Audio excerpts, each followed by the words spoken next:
আসসালামু আলাইকুম। আজকে আমি আবার একটা নতুন রেসিপি নিয়ে আপনাদের সাথে চলে এসেছি আপনাদের কাছে শেয়ার করার জন্য। তো আজকে আমি রান্না করব থানকুনি পাতা দিয়ে ট্যাংরা মাছের পাতলা ঝোল। এখানে আমি থানকুনি পাতাগুলো সুন্দর করে বেছে ধুয়ে পরিষ্কার করে রেখেছি। এখানে আমি মাছ ধুয়ে রেখেছি, ট্যাংরা মাছ, মিডিয়াম সাইজের ট্যাংরা মাছ দেশি। আর এখানে আমি 2টা আলু একটু মোটা মোটা করে কেটে নিয়েছি। তো এবার আমরা রান্নায় চলে যাচ্ছি। রান্নাতে আমি ব্যবহার করছি সাদা তেল দিয়ে দিয়েছি। এখন আমি দিয়ে দেব জিরা ফোড়ন। তো একটু জিরাটা ফুটে আসলেই এই যে এখন দিয়ে দিচ্ছি আমি আলুগুলো একটু ভাজার জন্য। আলুগুলো একটু হালকা ভেজে নিব।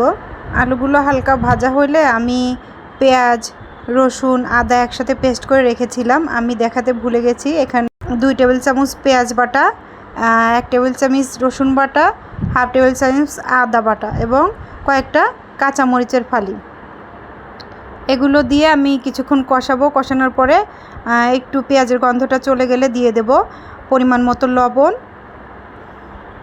এখন এই যে এটা দেখা যাচ্ছে পানিটা শুকিয়ে গেছে, একটু পানি দিব, আবার পানি দিয়ে আবার মশলাগুলো এক একে দিয়ে নেব। এখানে দিয়ে দিচ্ছি 1 চা চামচ মরিচের গুঁড়া, একটু জিরার গুঁড়া, 1/2 চা চামচ হলুদের গুঁড়া। এটা সুন্দর করে কষিয়ে নেব। এটা যখন কষানো হয়ে যাবে তখন আমি আবার দিয়ে দেব মাছগুলো দিয়ে একটু কষিয়ে তারপরে দিয়ে দেব শাক, থানকুনি পাতার শাক আর কি। তো যে মাছগুলো দিয়ে দিলাম।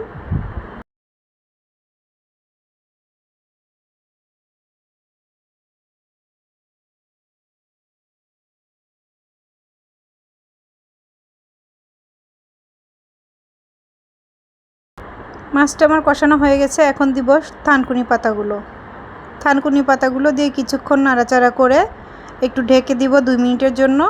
তারপর এটা নরম হয়ে আসলে আমি পরিমাণ মতো পানি দিয়ে, ঝোলের জন্য পানি দিয়ে রান্না করব।